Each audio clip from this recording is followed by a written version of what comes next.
Biblia inasema kila silaha itakayofanyika juu yako wewe haitafanikiwa.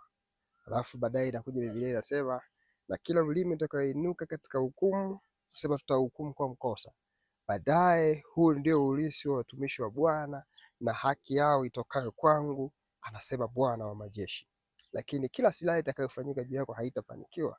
Biblia ilikuwa ina maana kubwa sana.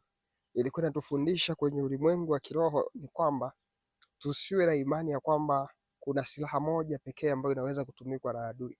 Inaweza kutumika na adui, aidha ni mapepo, inaweza nikawa ni silaha ya tabia, inaweza ikawa ni silaha ya wanyama, inaweza ikawa ni silaha ya chochote, kwa sababu shetani ana uwezo wa kutumia chochote. Na ndio maana Biblia imetangulia mbele sana, baadaye ikasema kila silaha.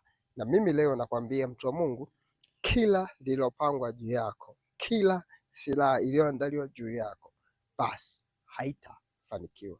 God bless you. Amen.